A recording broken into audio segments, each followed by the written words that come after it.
What I am about to share with you is considered to be something controversial, but I am 100% sure that our spouse will love it. So stay tuned.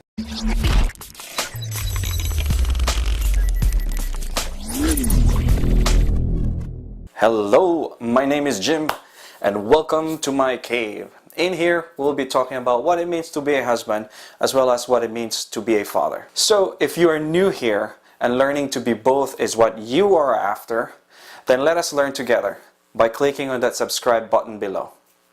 So what is this controversial thing that I mentioned earlier? It's this phrase. When you marry someone, you marry that person's entire family. Now this may come as a surprise to all of you, but it is actually true, and definitely true in my case. It is one of the many growing pains that our marriage went through. We had many a nights where we had discussions about this, conversations about this, and there were times where we were just silent about this very topic. So much so that it created a friction. You know, it created a friction to the point that we were just like, what are we supposed to do? You know, especially me. I had this question, what am I supposed to do?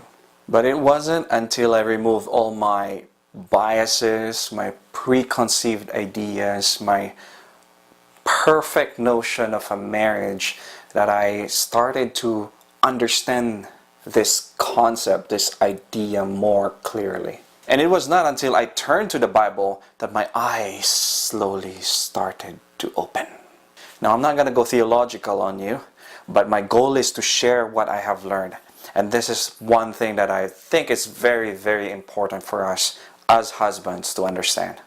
In Genesis chapter 2 verse 24, it says there, a man shall leave his father and mother and hold fast to his wife, and they shall become one flesh. So the obvious part here is that the man and his wife will become one flesh. But there is this one not so obvious part of the verse that I will try to share with you here.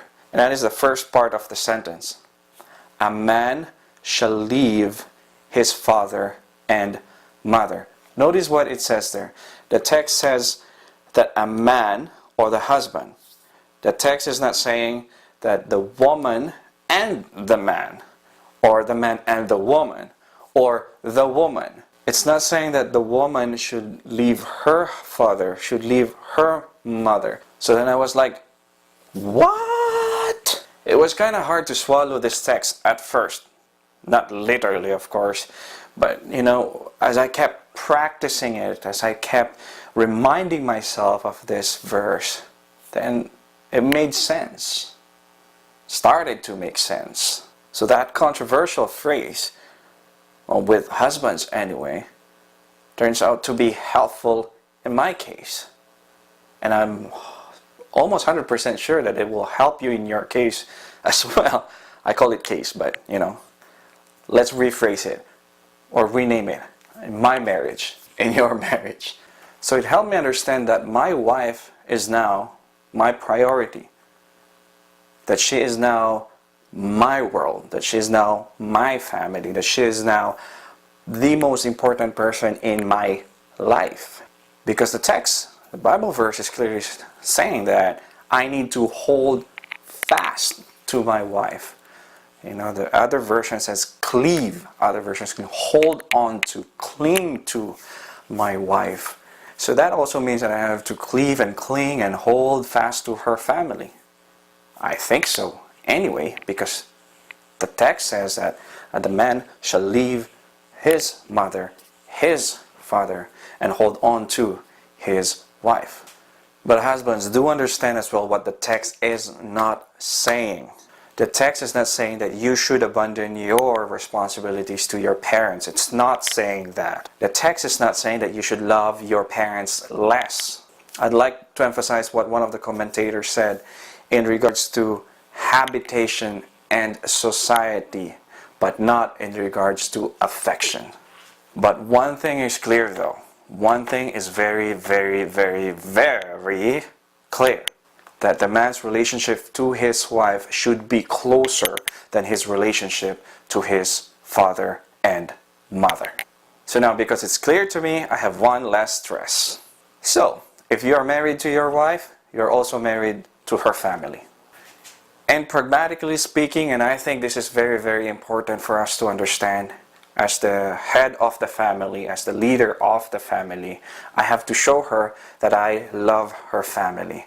And that way, I don't have to force her to love mine, because I am showing it first.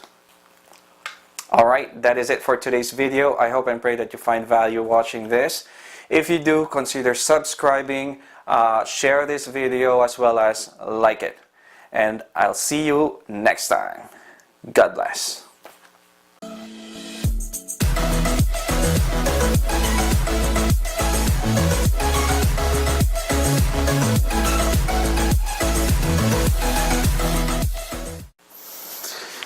But sometimes though, you just want to one less stress, one less stress, one less stress. Now this may come as a